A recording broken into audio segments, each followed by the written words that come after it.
Hey, everyone. I'm just protecting my very brave director today. As you can hear, don't quite have my voice because I am just a mess of mucus. There's no other way to put it. So he says, yeah, bring in the Lysol. So there we go. So he let me come in anyway. So everybody out there, thank Scott Whitney, the amazing director of the Niche to Profit show, for making the show go on. Yeah, yes, Carolyn, I did just spray Lysol. No, he's way over there. He stays away from me. It's all good. But Kleenex, Lysol, menthol drops, we're good. We can get through this show. And we have a show today that is all about what I've been hearing out there is your concerns, your trouble spots with running these online businesses, things that are like kind of tricking you up here and causing you not to move forward. And I'm really energized about this topic because I just got back from Seattle, where I went to the SCO conference, which is, for anyone who doesn't know, it is a big time Amazon-centric conference. So I kind of come in there as the kind of the outcast. You know, I'm the eBay chick, walking in there. I sell on Amazon, but you guys know that is not my main thing. I don't like not having control over my brand, over really what my competition is doing to screw up the catalog page and make my stuff not sell anymore. So yes, and I am a control freak, so therefore I like eBay. Simple as that. But what I did hear is there's a lot of fear in that arena too. And I'd kind of heard some things out on Facebook, but I had no idea how prevalent it was becoming that you Amazon sellers out there are getting afraid of losing your accounts. Just wake up, it's gone. Because Amazon is so big. Amazon is so automated. I mean, they're using a lot of just algorithms and sweeping for words, to alert them of problems with sellers. So you get just enough people saying that an item was not as described, or that counterfeit word. Whoo, you do not want anybody accusing your stuff of being counterfeit.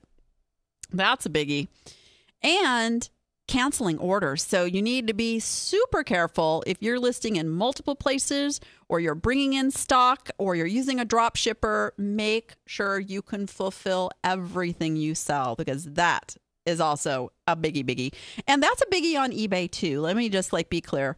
The number one, if you learn nothing else from this show today, this is it. No matter what venue you sell on, the absolute worst customer experience out there is a canceled order, a canceled transaction.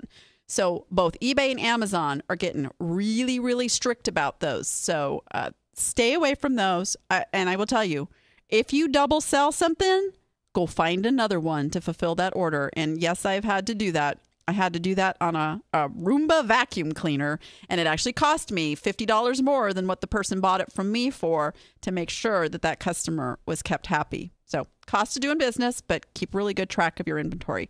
And, that's a really good topic. We'll do a whole show on inventory management, because I know that is a sticky point for many of you.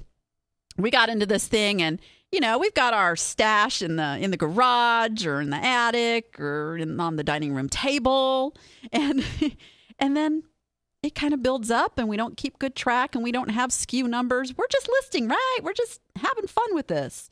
But if you are going to grow and scale your business, you need to start thinking like a business, and you are retail, so start thinking like a retail business.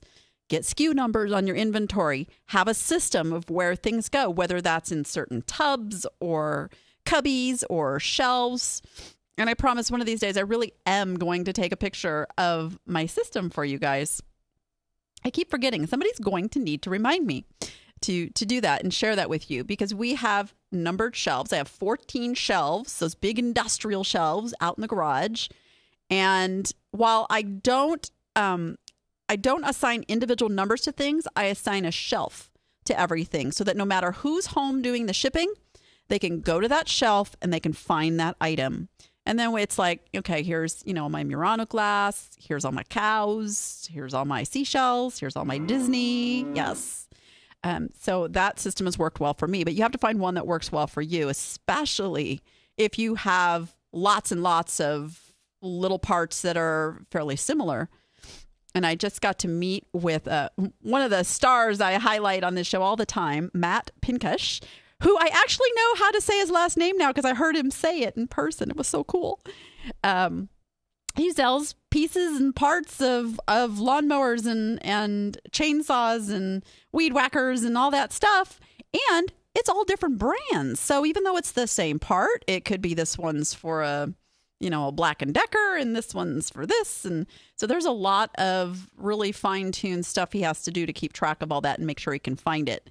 So you guys want to make sure that you are doing a physical inventory every year. And this topic came up last night, too, at the Las Vegas Online Sellers Meetup group. Because I don't want you guys getting caught having to cancel an order because you can't find the thing. So know what you got out there. Know what you got. All right. So I ran this thread over on the Danni app Facebook group. And I just asked, what do you find tricky in your business? And some of the answers I got were things like taxes. So taxes happen whether or not you're in business, right? So I don't think anybody enjoys taxes. Okay, there are a few oddballs out there who actually like that tax stuff. But for the most part, we don't like having to keep track of taxes and bookkeeping and things. So if taxes is really stressing you out, just get a bookkeeper. Get somebody to do that part of your business.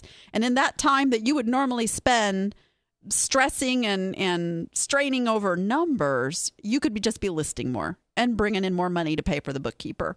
So don't get caught up in this, I have to do every part of this business, even the stuff I hate, because you don't. And that's one of the things that keeps you guys stuck.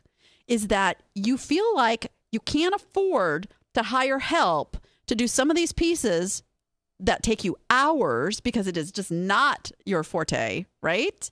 So those hours that you're struggling on this stuff that's really not in your wheelhouse, you could be doing the part of your business that actually makes money, and that is listing and selling. So a number one thing I'm going to tell you guys to get ahead is start looking at the things you can outsource. Outsourcing is your key to cloning yourself, basically. But, you can just clone this piece of your brain and this piece of your brain. You don't have to clone the whole thing. It's a beautiful thing. I'll give you some tips for outsourcing. So first of all, you do not want to hire on sympathy. You do not want to hire...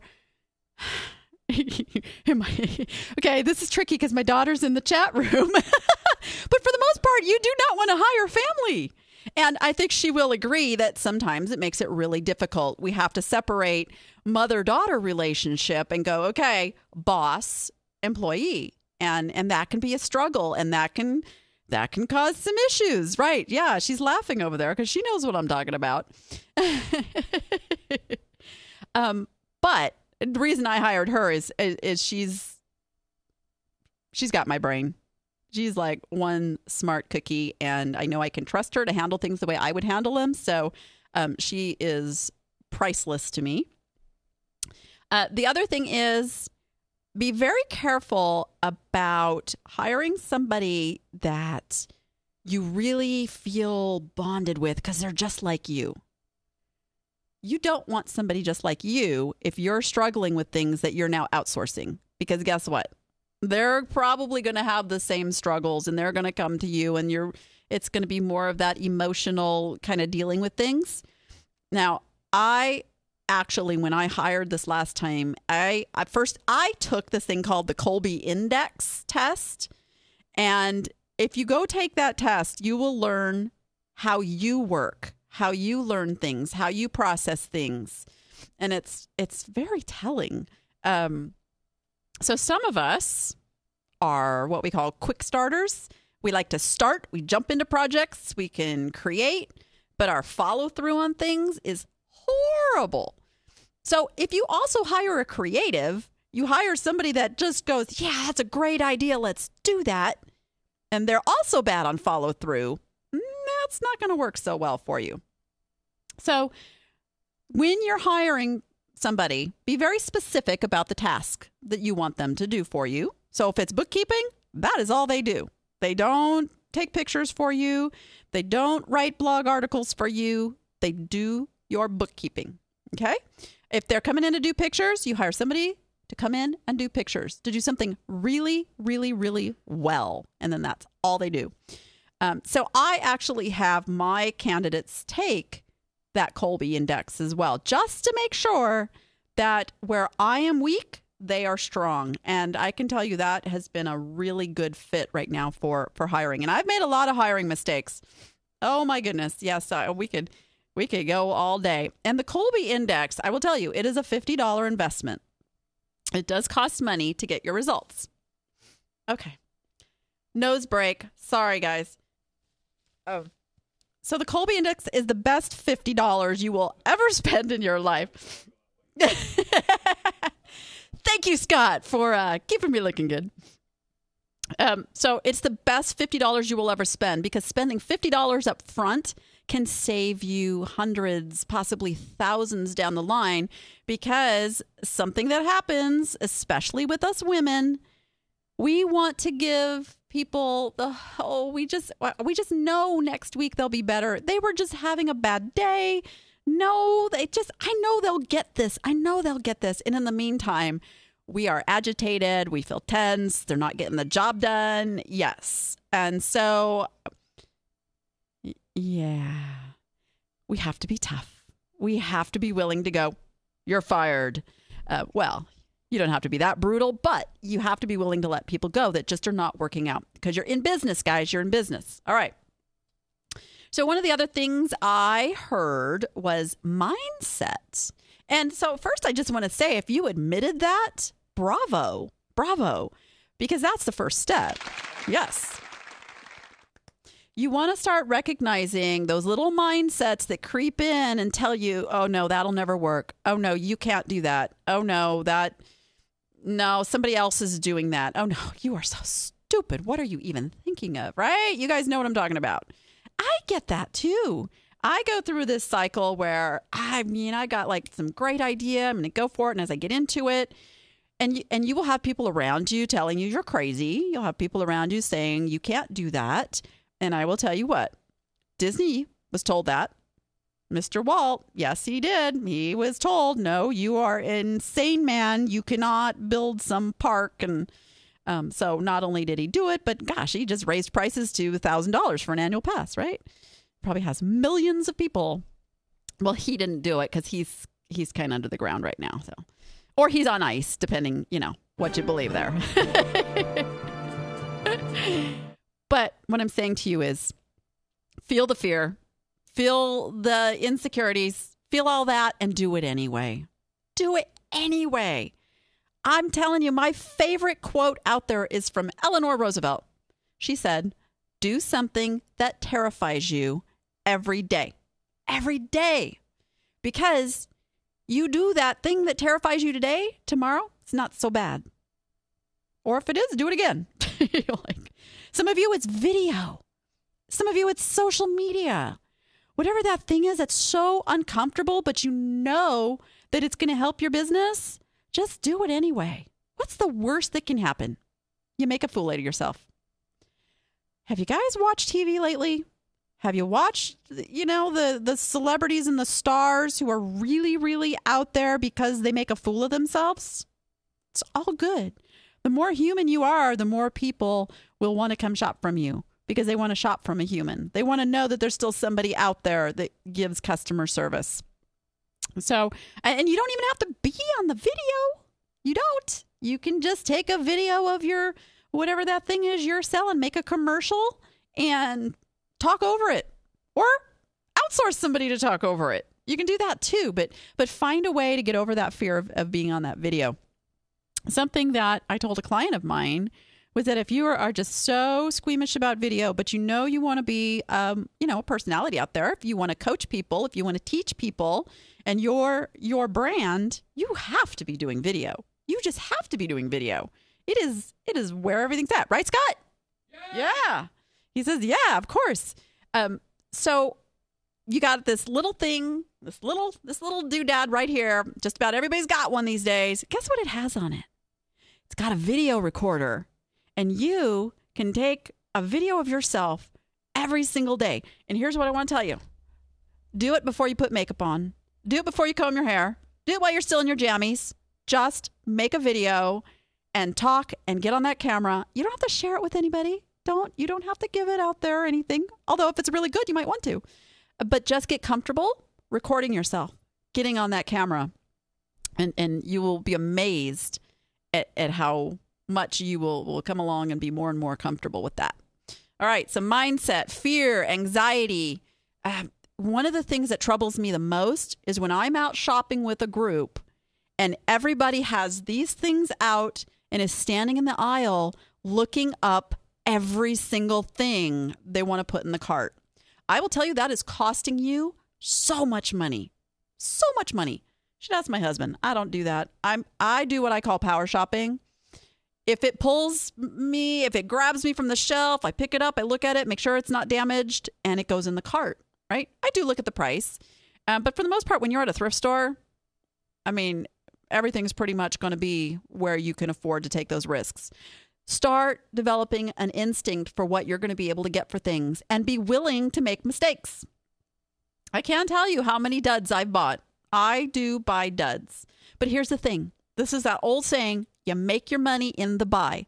So if it's priced right and you know at some point you can get your money back out of it, even if it's not on eBay, it's at your yard sale or wherever, go for it. Take the risk. Learn from it. Take, educated risk. And that's why we call it niche to profit, because the more niched you are, the more you're going to develop that sixth sense of what you can actually put in the cart and know that you're going to get the money for it, so that you're not standing in the aisle looking something up while on the next aisle over, there is that $500 piece for $10 that somebody else spotted. Ooh, I get excited about this topic. Sorry. So you don't want to let somebody else get that really good stuff because they were willing to take a bigger risk than you. So that's going to grow your business. That's going to grow your business. International shipping. I'm still hearing the fear around international shipping. Oh, it's complicated, or I'm going to lose money on it. And I will tell you, if you do calculated shipping, you choose if it's under 4 pounds, you do first class international and priority. And, you might even offer priority mail express. Nobody ever chooses that, but put it in there. So what's going to happen is you have the weight, and now add like a pound, for your packing materials. You have your weight. If it's oversized, put the dimensions. They're going to see what the shipping is to them. And if you are doing free shipping, as I preach heavily on this show, you're going to make more money, because that padded shipping cost you put into the item, international people don't pay that. They'll pay the shipping on top of whatever you were going to sell it for. So do not shut out your wonderful international business. And I told somebody last night, I said, would you like to increase your business by 25% starting tomorrow? Anybody out there not want to increase their business by 25%? International. If you're not doing it, just jump in and do it. And if you make a mistake, if you didn't calculate the shipping quite right, it's okay, because you won't make that mistake a second time. You'll only make the mistake once. You learn from it. And that is a wonderful, less than college tuition education, right? So be willing to just go out there and do that. Okay, one of the big things here is finding what people want to buy, then getting found on eBay. So those are two different things. I kind of talked a little bit about, what to put in the cart, develop your niche, go for eye appeal, guys. Eye appeal sells every time because it's emotional, right? No matter what you sell, there's going to be eye appealing stuff. So the other thing about that is the getting found part. And that's where the marketing comes in. That is where writing your title effectively comes in. And title Title stuff has changed, my friends. It is no longer stuff that title box. And we talk about this a little bit as we get into the why won't they buy section, is you're going to see me talk a lot about titles and a lot about thinking like the buyer. You want to think like your buyer and write your titles for them and not a robot. Stand by. All right. I hate being sick. It is the worst to be sick. I don't have time to be sick, right? Okay. So titles is the number one way that, of course, you're going to come up in a search result. Now, if you are stuffing all kinds of extra stuff in your titles, you're coming up too often to the wrong people. And that's going to hurt you. You want to come up less often to the right people. And we are going to do like a whole webinar on this in my Appsters Academy this month and really dig into titles. So I encourage you, come on over and check it out for $10 a month. I can show you how to make hundreds, if not thousands more a month just by changing your titles, just by starting to get that little piece. Because that's probably number one. And then your pictures, of course. You want stellar pictures. And then because not only are those pictures going to attract your customer on eBay, but if you are putting stuff out there on your Facebook, on Twitter, and you have a really good picture, that picture is what's speaking to people. And by the way, if you are marketing to millennials, which is like 18 to 35 crowd, you have got to get on Instagram. I just heard this statistic this morning. Instagram has overtaken Twitter now. With the millennial crowd, there are more users on Instagram. Got to be there. And I am not an Instagram aficionado by any means yet, but I tell you what, I'm going to be learning to do because I want that market. We got to face it. We're not getting any younger, and the baby boomers, they have an end. There's just an end to the baby boomer shopping area. I got to just call it like it is, guys. This is reality. This is business. You have to pay attention to who's buying out there. The baby boomers, they pretty much have their collections, right? They're frugal. They're responsible. I know I'm generalizing a bit, but they're not just out there spending their money like the millennials. Millennials, I got a credit card. Let's go. So that's who you want to be marketing to, depending on what you're selling. So let's see. Oh, and this is a biggie. I'm gonna finish with this one. Getting people to realize that working at home really is working. That I can't just jump up and do their bidding. They come back as well. You can type on that computer. Oh, their comeback is that you can type on that computer anytime. So people just don't get it. And I will tell you, we train people. We set our boundaries. But I think what gets in the way, again, it's a woman thing mostly, is that we don't want to hurt anybody's feelings. We don't want anybody not to like us. We don't want to make anybody feel bad. So we give in, we resent, and we do it. But what you really need to do is say, hey, put a office hours on the door, and you stick to this. They'll respect you if you respect your business. Set up those office hours, take a lunch break, say, hey, you know what? I am going to be available at 11:30, and I can help you with that then. Really set your hours and work your business like a business, and other people will respect you too. And believe me, I know what it is like not to have a supportive spouse. It took nearly 20 years for Steve to get on board with this whole thing. And I'll also tell you the way you do that. You ready for this? Make money. Husbands love when you make money, girls. Yes, they do. That's the number one way to get them to take your business seriously. So really work your business like a business. Be a business owner and demand the respect. Don't worry, and you might even preface it, say, you know what? I might come across a little harsh. This might be a little aggressive, but I have got to run my business like a business. So bear with me. I'm going to get a little bit more assertive in what I need to do. It'll work. I'm telling you, it'll work. All right. So I hope that helps a little bit, you guys, because really the number one thing that gets in the way of you growing your business It's you. It's you. It's all this stuff that the shooting on ourselves and the worrying about everybody else and not truly running our business like a business. And that is imperative. That is the way you do it. That is the way you do it.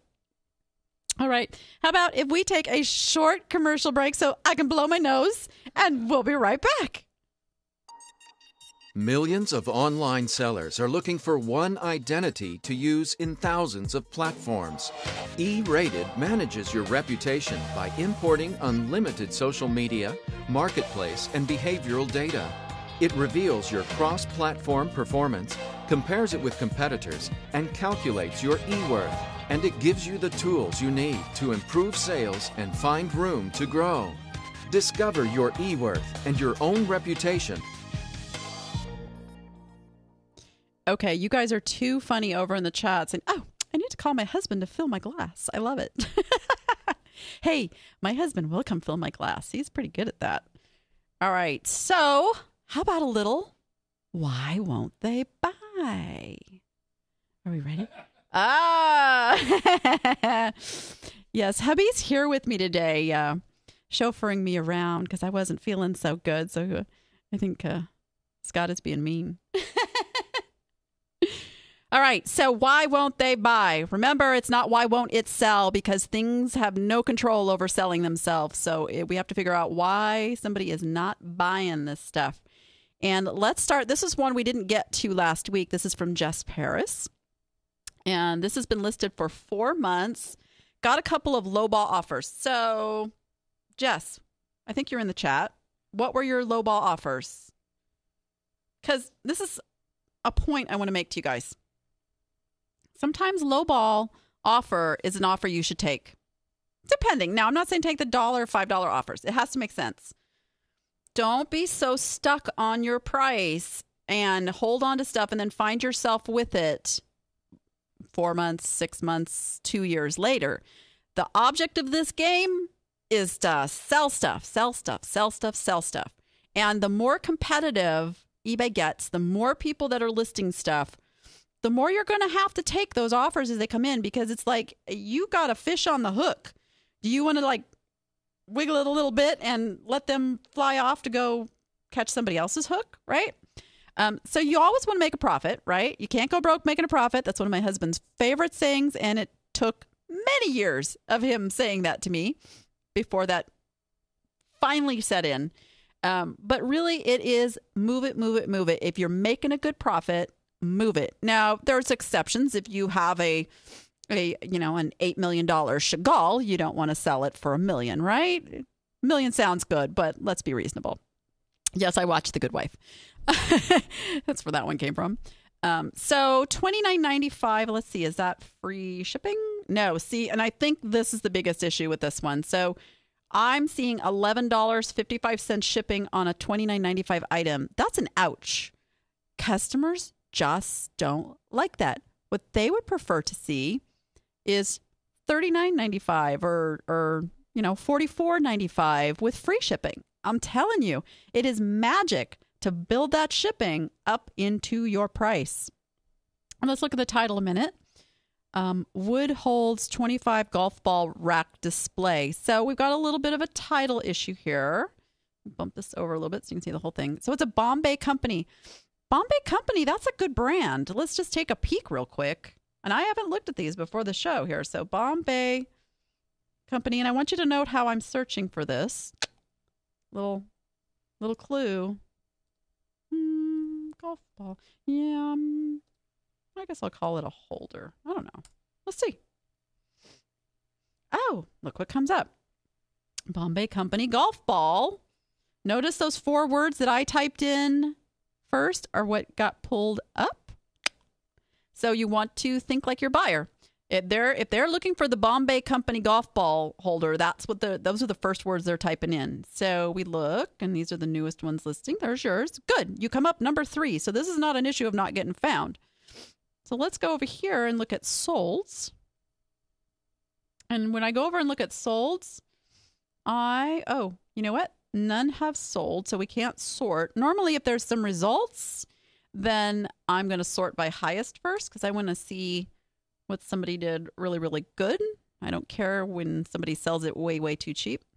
So none selling. So this is a little issue, right? So this isn't like a highly popular item as far as that. But what I would say to you, let me go back to your listing, is bump up the price. And the picture is a little bit confusing. Let's see if any of these others would work a little better. I would say get a straight on picture. Do you have one in here? Yeah, and put some golf balls on there. Yeah, show how it works. And all these pictures are really the same. That people are going to be like what I'm doing, going, I want to see it straight on. I want to see it from the back, maybe from the top. I want to see a close-up of that Bombay Company logo, right? So be careful about the angles of your photography and also make the item the star. So crop out all that extra stuff. And this will eventually sell because Bombay Company is a really good brand, but change that title. It's Bombay Company. There's your value. Bombay Company golf ball. Rack is okay. Well, you do a little research and figure out, are people saying rack, display, or holder, and use one. Don't stuff the title with all of them and take all that extra stuff. And then somebody's going to go, that's exactly what I'm looking for. Click, boom, buy. Ooh, I like it. Click, boom, buy. All right. And then we have this one, a Sonoma wine. Did we talk about this one last week? I thought we did talk about, but the reason I wanted to pull this up is to give a little a lesson of something that could be putting your account in danger if you're doing this. Notice it says the seller is currently away until October 13th and is not processing orders, but I could still buy this. Now, I'm sure this person went and set their handling time later. Let's see if that estimated. Yeah, so they changed the handling time, and which is fine as far as eBay's concerned and you shipping on time. But how happy is a customer going to be if they didn't quite go down and look at that, or they didn't understand what that meant up there, right? They're used to Amazon, it's going to ship. I'm going to have it in 2 days. So you really could be setting yourself up for low stars and unhappy customers, even though you've done everything technically right. So my advice is, if you are going on a vacation, if you are doing something that the store needs to be closed down, close it down. I know sometimes it's a hardship not to get those sales, but truly, especially vacations, guys, go enjoy your vacation. Go just shut off the business side of things, or build your business to where you have a fulfillment way. I can go away because I have somebody at home doing the shipping. So that's 2 ways to handle that. Yeah, even if you send out an email and let them know that you're away, it can still, you guys know how customers are. You know how these people are out there. They don't care. And they might even be mad that you went on vacation. I don't know. They could be resentful that you got to go on vacation. Who knows? I don't know. All right. And this comes from Robert. Is Robert in the chat today? I got to meet Robert last week as well. And Robert, this is a new account that he's working on. His other one specializes in Volkswagen parts, which is really cool because you guys know how crazy Volkswagen people are. We call them wobblies. Didn't we all have one of those? Like, in the 70s, we had the classic Okay, maybe just me. All right, so this is 6-inch glass bowl from Tacoma Glass Blowing Studio. And while this is a nice, short, concise title, there's something very, very off with this title. And I bet you guys in the chat are going to be able to start picking this stuff out. What's the very first thing there that I'm going to say? People are not searching by 6-inch. They're just not. If they know this company, and it's a beautiful bowl, and it's from a glass blowing studio, put Tacoma Glass Blowing Studio as the first words, and then put glass bowl. And I think when I went down and looked, and let me just say real quick, this is an auction format, so I am perfectly okay with breaking out the shipping. Auctions, people are not in a hurry to get it. They're willing to bid. And if they come in and do that last minute bid war thing, it's just as if they'd made an offer and done it, so they're going to get it quickly. But they don't care. Auction people don't care. They are the true eBay people. Let's be clear on that. People who are bidding on an auction are not Amazon shoppers. They're not expecting it in 2 days. They're not impatient. They're buying and they're bidding because they like what it is and they like the little challenge of getting it at a lower cost. That's what auctions are all about. Let's see. We got 3 pictures. I was going to say more pictures, but there's 6 pictures. And again, you guys, here's what I want to tell you about pictures. I'm in the store and I can pick this up and I can look at it and I can turn it around and inspect it, right? An online shopper can't do that.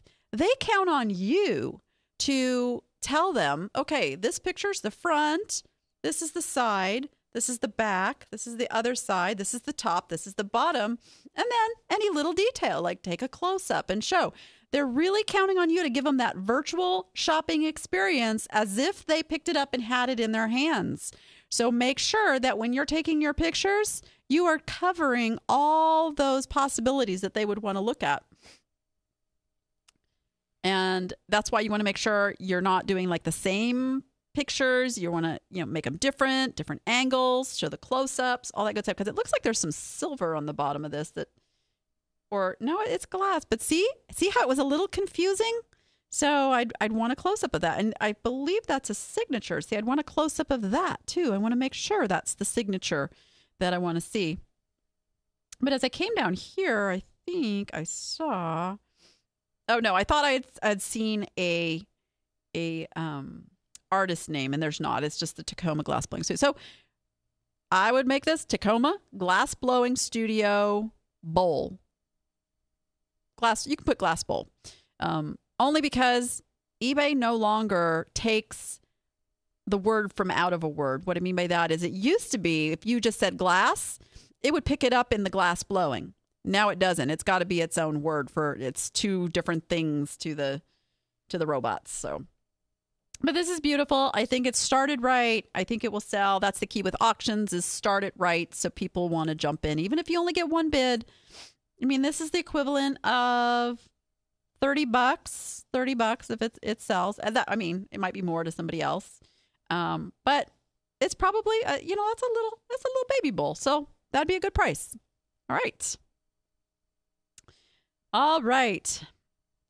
Let's do a store review because I got to share my 2 cents. I know. And next week we're going to have music for that because I found the coolest little song to play. We're gonna make this show peppier. How's that? I'm saying on my least peppy week ever. So this week we have Kim Albin has shared her store, which is Mid-Century Vintage Collectibles. Now, let me just say, I'm a little confused by vintage and collectibles. It's not a big deal, but why not vintage collectibles? Why not take that ampersand out of there? Because search engines don't find that anyway. But you have tremendously good keywords just in that store name. I was amazed that you were able to get that store name. So you want to hold on to that. You do not want to change that store name if this is what... Mid-century is just a huge market. I get mid-century stuff down at the antique booth that I have, and it's gone. That stuff does not stick around. So mid-century is hot. So some of Kim's concerns were about her banner, logo, categories, and pictures. So let's take each of those at a time. So the banner's okay. I would like to see that image pop a little more and perhaps make it, have somebody go in there and make that a pure white background. So you're not seeing like the wrinkles in the sheet. That's going to make you look a lot more professional. But something I caution against is when you have a collectible store, and actually I'll admit I'm guilty of this too. I need to go in and change mine. Be very careful that you don't get people coming in going, oh, I'm going to go get that typewriter. Oh, I'm going to go get that cookie jar. And then you don't have it. That can throw some people off. I more encourage creating an image, logo, branding that is memorable. And they don't just look at it as, okay, here's, it's a bunch of product as much as it's a memorable image. Think of some of the most memorable logos out there. We've got, Nike, it's a swoosh, and you see that, Nike. Coke doesn't even have to say the words Coke. It's that red circle with the white stripe. So really think logo and consistency, putting that everywhere you are talking about your business, and people soon start to relate to that more than trying to remember some product images here. I have the cow, guys, the Utterly Good Stuff cow. And so people remember that. I don't sell cows, but people know that's part of my brand. I've used that forever. I can't change it. We're updating the cow a little bit, but the cow goes with my business. So you want something that people remember and they talk about, and then they send you cool cow stuff in the mail. Also, there's my cow. Also, you want your banner to have something that has your brand message in it. So what is it that makes you different from every other mid-century vintage collectibles seller out there? You want something that states that you're different. This is why you want to shop with me. And, we've only got about a minute on a story view on the show here, but this is definitely something we can have a conversation about, because Kim is an Appster. But you really want to tell people right when they hit your store, what experience are they going to get? What's in it for them? Because it is a what's in it for me world right now. So if it's something that connects with them, they're going to come shopping. If it doesn't connect with them, they're going to click off that page within like 3 seconds. So you got to grab them. So now let's go down here a little bit. And these are your featured items. And I see a ski jacket and a ring. And while you're saying they're vintage in the titles, I'm not getting that feel. So you want to be careful about what products that you're showing people. You want to have everything connected in that niche. You want them to go from one thing to another and be interested and go and shop for more. And you want everything to have a way that it all fits together so that when they're coming in here, they're having some fun shopping. So you've got vintage collectibles, vintage plush and dolls, vintage magazines and books, vintage clothing and other. It's pretty generic for categories. So if you want to stand out, come up with categories that really say who you are in your business and tells them what they're going to be finding there. So if you are mid-century and vintage, you may want to break it down into 50s, 60s, 70s, 80s, and 90s.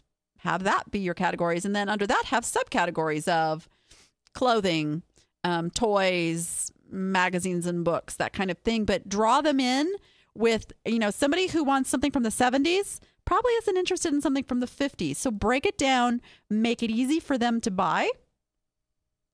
Now let's see what else. And so let's see, her other concerns were pictures. So, and you guys hear me talk about this week after week. Pictures are huge. Pictures is what causes that emotional reaction in someone that makes them hit the buy button. So you've got to spend some time on your pictures and make sure they are popping off the page. So I just use Picasa, a free program, no paint shop, no nothing fancy. I take the pictures, we load them on the computer, we go through with Picasa, and it really takes like maybe 20 seconds an item to just go through and auto contrast, crop, and boom, save.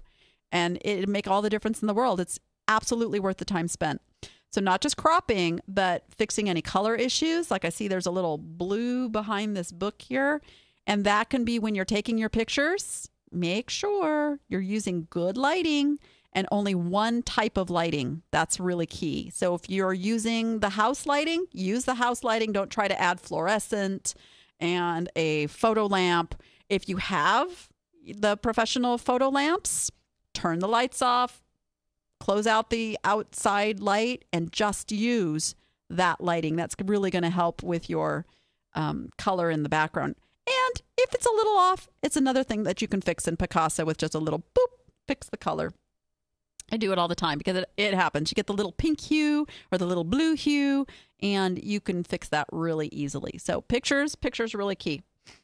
So let's just see real quick. So she asked, I have a person from Fiverr doing a cartoon face of me that I was thinking of adding to the banner and using as a logo. I wouldn't. I think you can brand better based on the benefits to the people you're selling to versus having a cartoon up there of yourself. And really, you want to be thinking, even if you are a one-person show, you want your audience out there to see you as business. So you want to be a company. You want to have a company image. So that's what I would say about that. So I hope that helps. Hope that helps, Kim. And we'll see how you do with that. Let me know how that goes. And we are ready to go on to our hot sales of the week.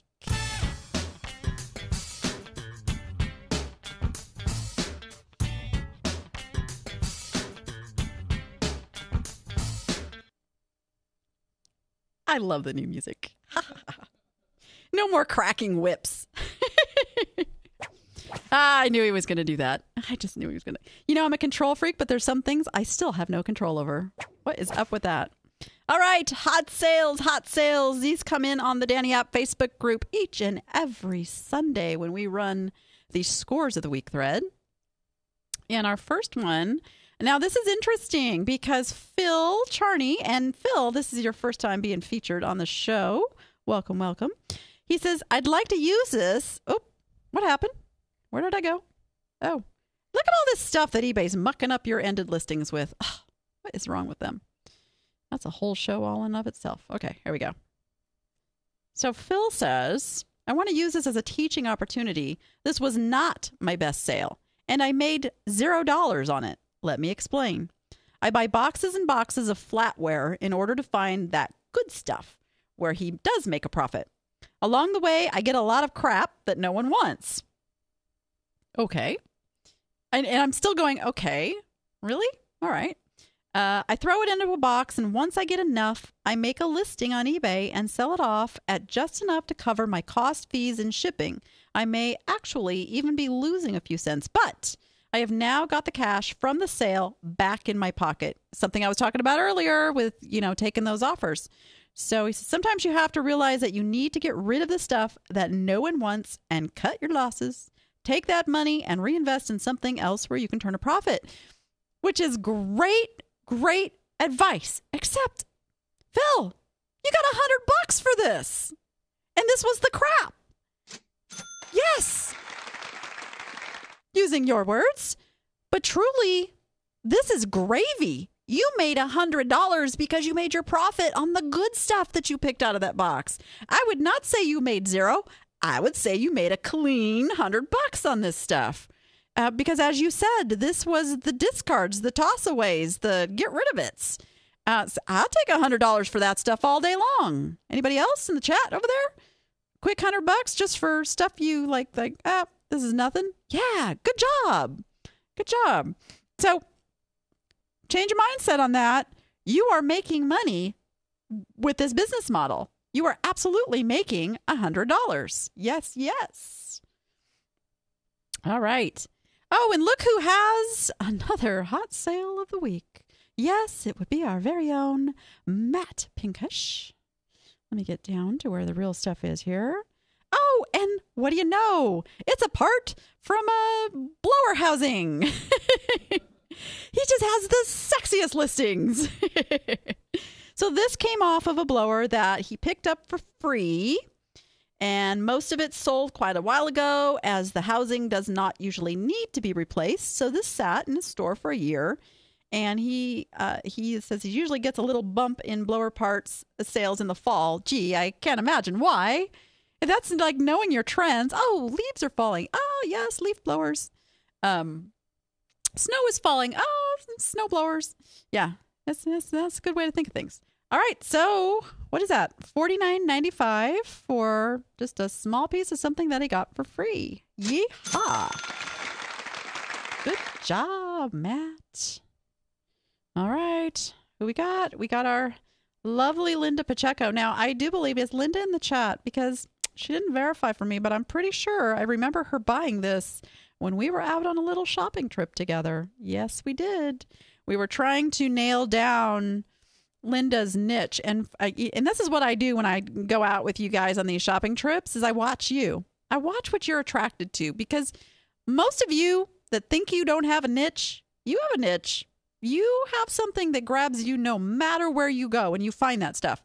So for her, it was bags and trinket boxes. Is she there? Yay! So, and Linda, how are you doing with the bags and boxes theme? You sticking with it? You keeping little blinders on? Yeah. All right.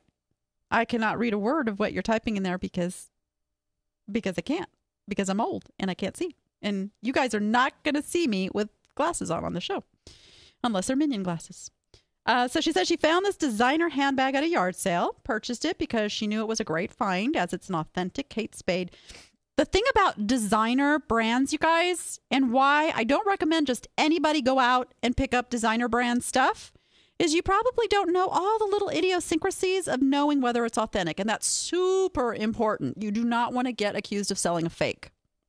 But if you know your stuff and you know your brands and you know what you got is 100% legit and you can sound very intelligent describing it and why you know it's legit, you're going to be okay. Okay?